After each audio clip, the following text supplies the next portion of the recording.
Hi, good morning. Look at all these shishito peppers I harvested. And I heard Yellow Door Homestead, Urban Homestead, she talked about waiting until they're a little bit yellow. But I harvested them anyway because I had too many of them. And I'm gonna try to cook them today. So this is a little more yellow than the other ones, but I'm gonna cook them today. They're still delicious like this. I still have a ton on the plant. It got pretty cold here. I had a lot of stuff changed, so I had to do some harvesting. I got some eggplant I need to cook today. It's gonna start going back, some cucumbers. So yeah, it's looking good. I have plenty more to harvest. I have so much to do in the garden today. I need to get going on extending my summer. I know a lot of people, they're starting their fall crops and they try to, their summers are short because they get super hot. But in my zone, I think we had like 4 weeks maybe of summer. It's been in the 40s again for a low and like 60s for a high. And I think we're going up for the next 10 days or so at least to like the 70s. So I'm excited. So I'm gonna get going on trying to show you exactly what I do to extend the summer because diseases start happening, powdery mildew and other things. So I'll show you all the steps I take to keep things growing. Things like peppers, cucumbers, tomatoes, all my flowers, things like that. So I'm gonna get a cup of matcha, wake up, and then get going out in the garden. It's so pretty out.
If you don't know me, my name is Melba. I'm an urban gardener and I try to grow as much as I can in food and flowers in my tiny backyard.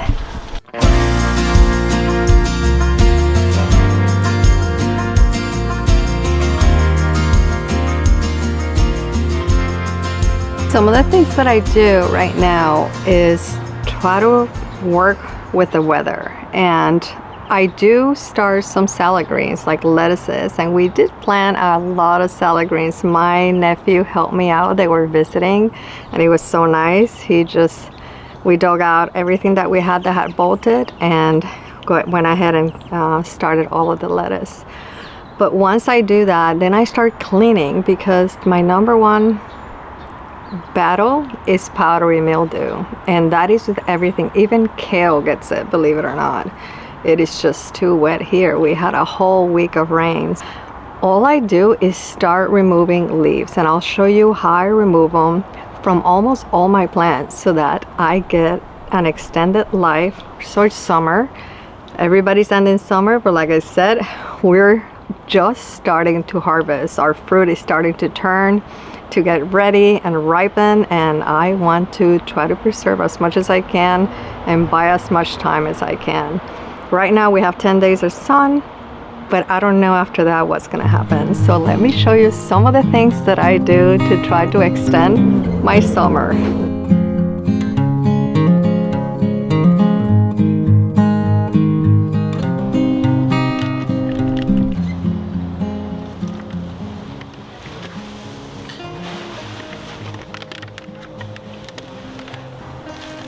The first thing that I do is remove all of the crops that are diseased and wilting or have the potential that I can see that they will get diseases like powdery mildew or being attacked by slugs, just to try to prevent that from spreading.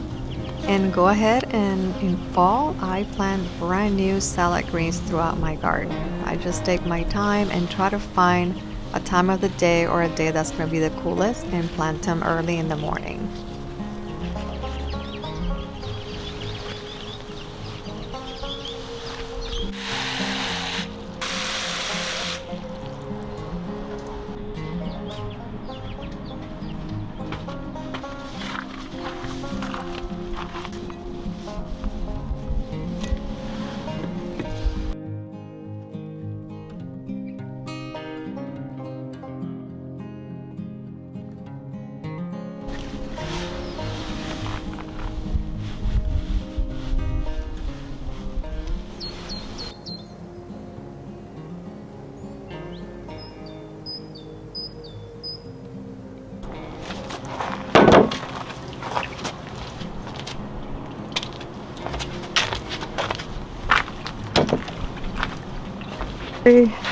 Like cucumber, squash is notorious for getting sick and getting powdery mildew, so I am going to go through and follow any leaves that are a little bit sick, starting to look sick, and go ahead and remove them.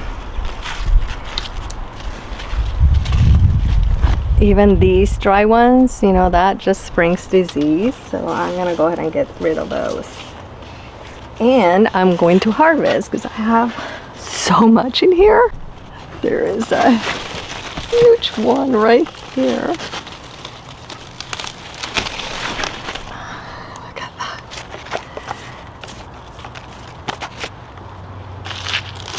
There are so many.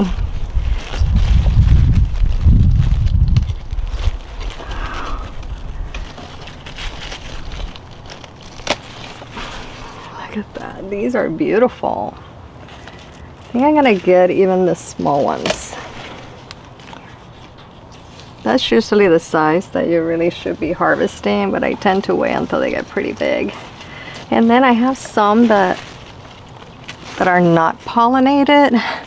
I even like to remove these that are not pollinated, just anything to give energy to hopefully get more flowers. I did fertilize a couple weeks ago, or maybe a week ago. So I'm hoping that I'll get more flowers, and maybe we have enough time. So here's a couple of powdery mildew filled leaves. You can see, just remove it. It has brown and yellow. Its energy's better spent somewhere else.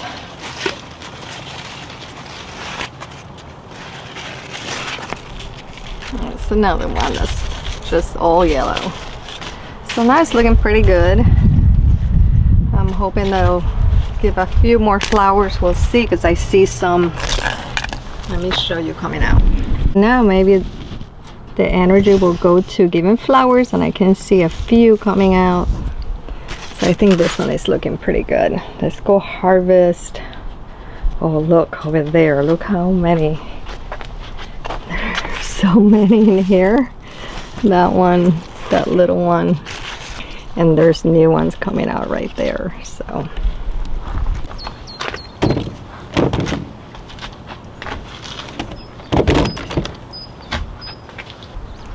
I'll be honest, this is the time where I start battling mentally, because I know winter is coming, and we get 8-9 months sometimes of winter, and this is a lot.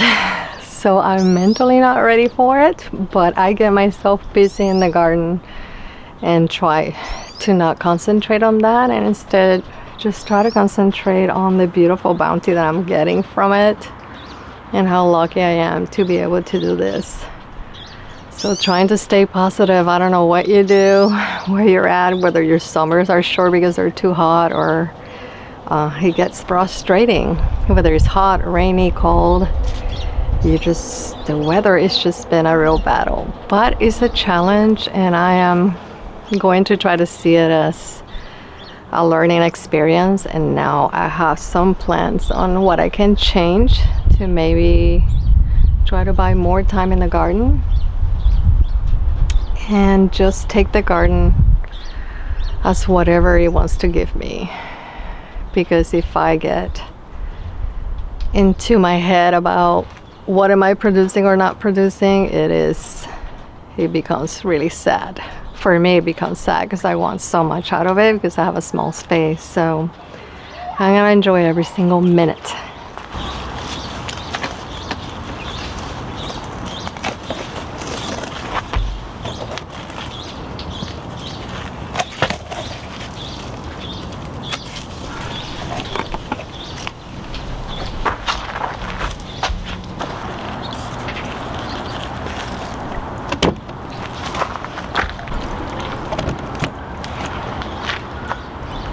I know as a beginner gardener, maybe you feel intimidated with gardening and what you can do or not do, and I think you shouldn't worry about that. But a lot of it is just logic, you know. If it's raining a lot, you want things not to get sick. So you want airflow and you want the space to be more open so it gets more sunlight inside. So it's a lot of that going on. There's not a whole lot that you need to learn to grow food. It's actually really, really simple, and it all starts with the soil, and then the rest is just maintaining and feeding. That's all that it takes. And just that state of mind where you accept whatever happens, learn from it, and move on. That's the hardest. I'm gonna do the same here. I have a chard next to this pepper, and I have a lot of leaves that are turning yellow, and I want to open this up again to allow the chard to get as much sunlight as it can. And I just noticed that I have a lot of peppers that I have not harvested already. In fact, there's one. I mean, look at this. I have to show you. Look how many peppers. They're so... Let's see, can you see that? There's peppers there, and down here there's a pepper that's ready. There's more here, and even there's one that I waited so long that it turned red. It went from purple to red, so I need to harvest all this.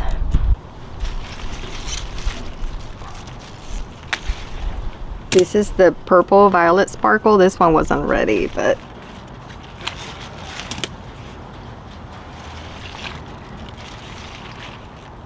gonna leave the other ones for a little longer. Remove some of a few more leaves in here. Flowers, I'm gonna go ahead and cut some of those flowers. I'm a little late on it just because I wanted it to get a little more sun now that we're gonna have sun, and give me some more leaves and not start producing seeds. That's good enough. One other thing that I am doing is I'm looking at what I'm growing and trying to also decide if I'm gonna be growing it next year, because I have to come out here and make a list. Like this basil, this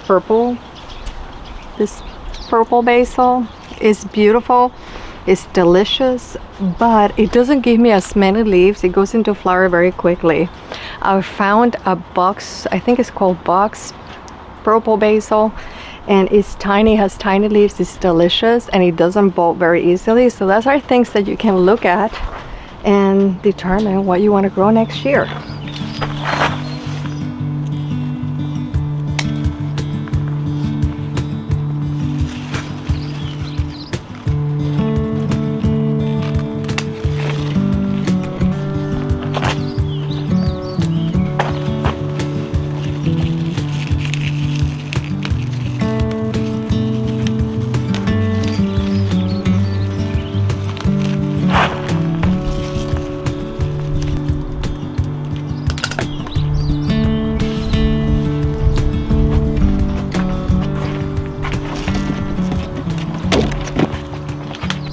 These choricero peppers are doing amazing. They're so big, but they need to turn red. You can dry them after they're turned red and make paprika out of it. Look how big they get. They get so large. so I'm hoping this will have enough time. It looks like a few ground cherries are ready. Yeah, so I think I'm gonna harvest these. These are different from the small ground cherries that don't drop to the floor when they're ready, so you have to pick them. Oh, this one doesn't want to come out. So I got 3 of them, but there's a lot of them in here. It is just full. Okay, so I'm gonna take this little male flower. It has no bulb, you know, it's just the little stick on it, and that's the male. I'm gonna take the leaves off like this and just leave. That's what you want. And now all I do is I come in here, because I don't have as many bees anymore, it gets in the 40s at night, is I just rub this with the female center. And I'm gonna do the same up here. After I rub it, I'm gonna leave it there. So when the bee comes, she stands on both and pollinates. And it's a little bit of help for the bee. She doesn't have to travel looking for the female and the male. I'm just gonna try to make it really easy for her. And they're not far away from each other, so I'm hoping both of these will give me a fruit.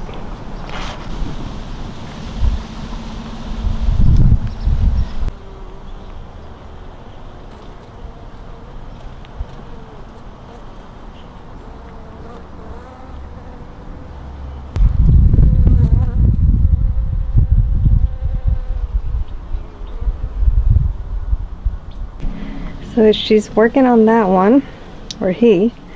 And what I'm gonna do is later on I'm gonna come and put that same thing on this flower, so that they do it to both.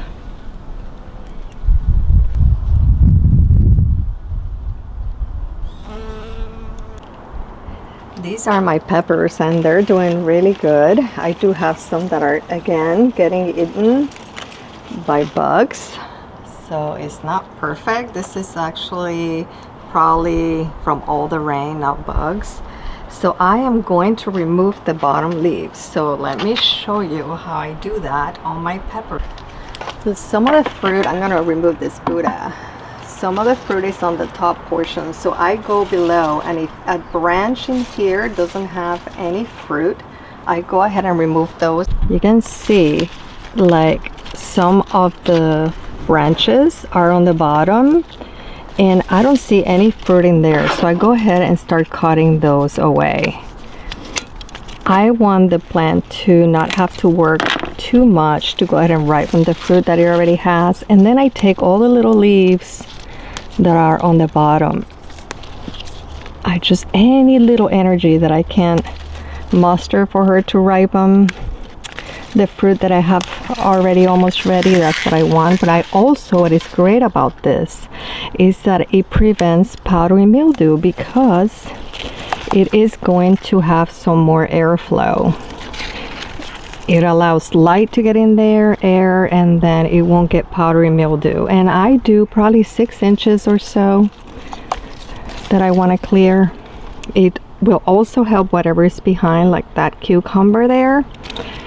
I just try to get that airflow all throughout and buy me time. So let's do the one over here too. This is something small that I do, but it really helps. At this time of the year last year, we had nothing but sun, no rain whatsoever. It was so hot, and this year has been so wet and so cold, so I'm trying to get as much as I can, because I started all these plants so long ago and I've been waiting for them. So I'm gonna try to see what I can do and see that I clear quite a bit of it. I'm gonna clear even more. I'm gonna clear these down here and pick up whatever falls. I like to pick up whatever falls in the ground, because again, that will turn yellow and start getting disease and spreading it, just like roses. I have a few cucumbers that are ready. So there's some leaves even on the cucumber. You see that they're turning kind of yellow. I'm gonna cut those off. Also helps. So here's one that probably broke. See, that's disease. So that's again extra energy that it doesn't need. Look at that. It broke all the way down. This was all dead with a fruit right there. So it would have been wasting energy on that. There's another branch that's got no fruit and it's low. So I'm just opening this up. I think that's pretty good. Let's see, I might get rid of a couple of these. Be very careful you don't break a branch because I've done that. I'm also want to open for this basil to get air and get light. So there we go. So now you can see it's a lot more open. The beans have not given anything. The weather has been so crazy that I still have no beans. Can you believe that? This has been in here since June. I think it was June. And I don't have anything. But it's okay.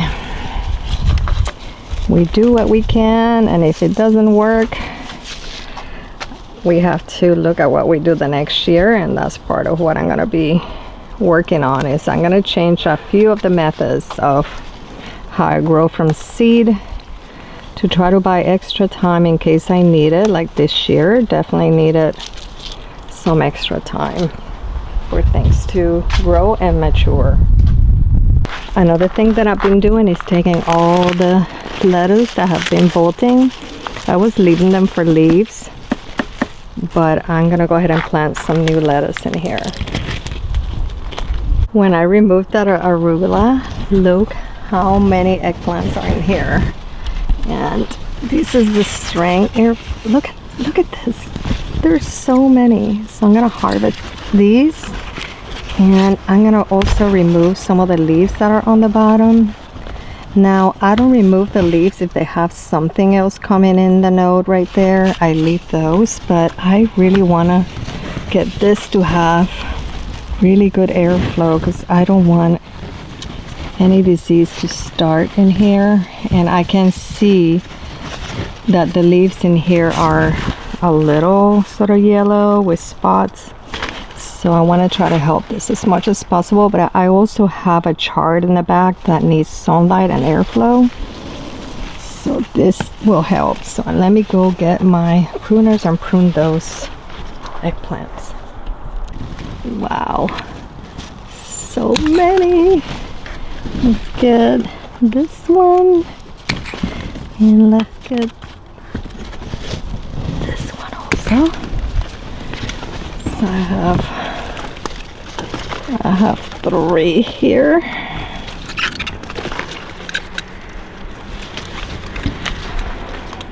Look how gorgeous these are. They're amazing. If you have found value on this video, please give it a thumbs up. It really does support the channel.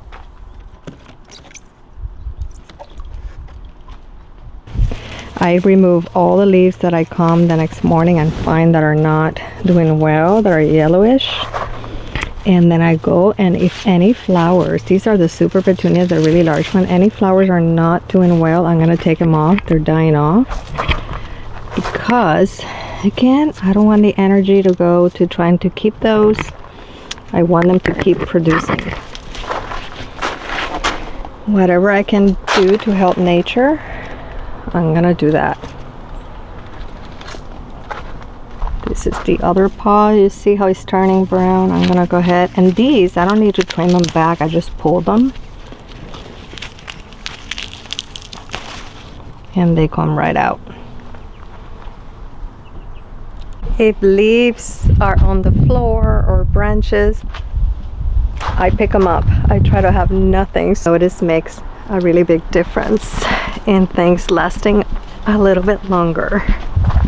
I have a lot of the tomatillos that are not ready, so I make sure that everything is tied up. I lifted everything and placed them on this little support trellis that I have on the pot, because I wanted to not be on the floor to potentially get sick or something. So make sure you do that. See, now the bees.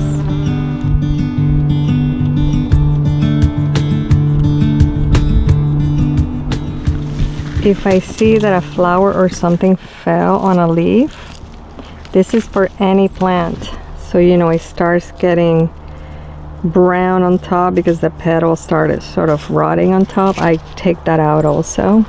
I know this seems like a lot of work, but I have to do whatever I can to preserve what I have, because in just a day it can spread so much, and I don't want that to happen.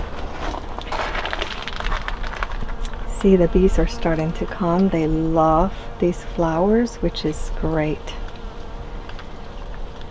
The pollinator garden is super important right now, especially. So I like to go through my flowers, the dahlias, and just start cutting off whatever is done blooming. No matter how little it is, and then I pick up all the leaves and get rid of them. Try not to have anything that's gonna get mushy. So this one is pretty good, but I see, so I'll pick that up later and throw it away. But I see a daisy back here that needs to be cut. And let's see, I have a couple of dahlias here that need to be removed. The deeper you go on the dahlia, probably the better. I'm gonna do the same with this flower. Remove it. There's another one back here. And then on the dahlias, these short ones, I just start removing whatever leaves and little branches, extra branches are in here, because see, if you don't, it starts turning yellow. This will really help. Make sure you pick up all your leaves, petals, everything, pick it up.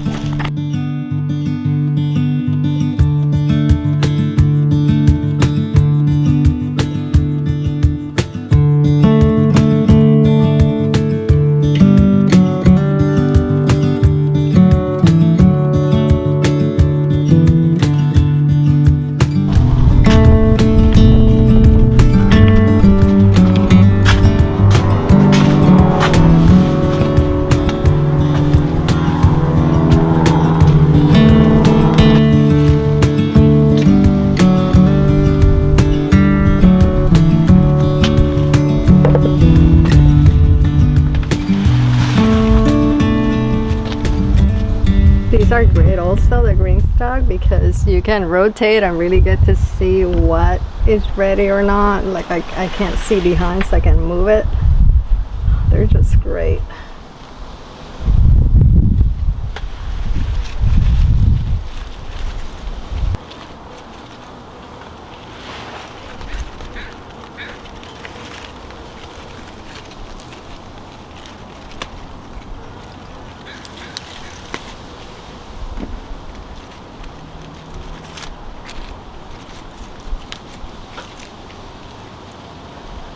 So the cherry tomatoes are no different from the large tomatoes. You want to get rid of whatever leaves you don't need. Again, so it keeps producing tomatoes or ripening the tomatoes you have. So I take out any extra leaves, especially in our green stock, because it will get sick. See how it's touching the green stock? It'll get sick even easier. So I'm just gonna take all this out.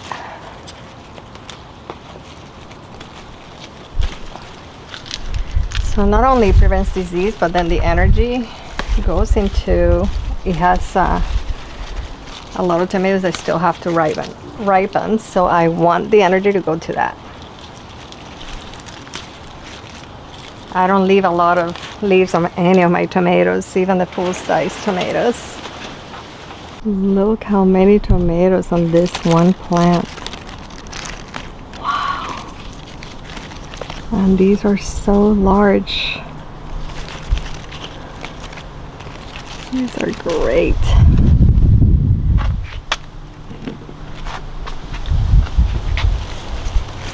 I've said this before here, but I'm like the only one that eats these cherry tomatoes here. So, growing them in a green slug, you get plenty. I'm checking to see if there's any other ripe tomatoes. These are the yellow button peppers. Can you see how cute these are? They're not ready yet, but they are adorable. Let's see. Oh, another tomato down here that has a ton, so let me harvest that.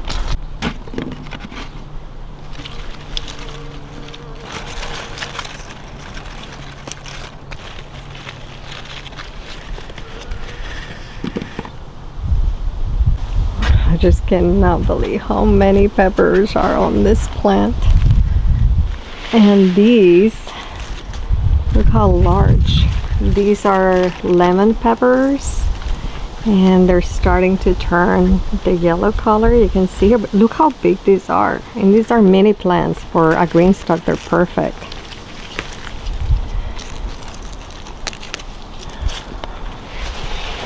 I have to clean the chives, get rid of all this dry stuff. I need to harvest more because I think I've run out inside.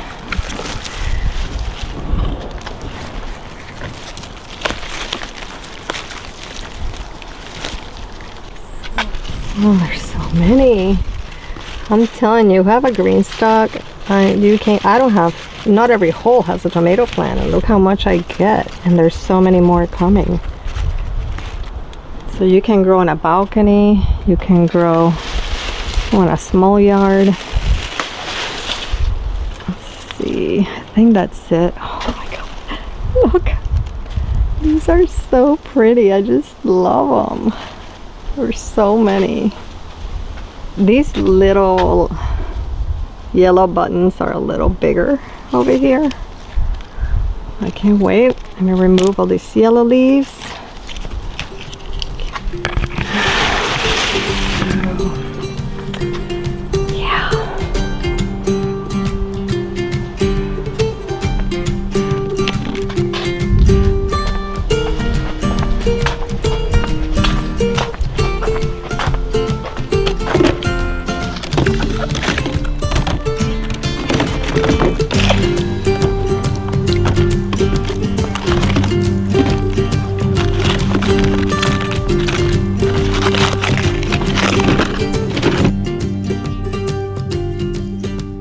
I need to give you a tour of what the flowers are doing on my flower patch. They are doing so well.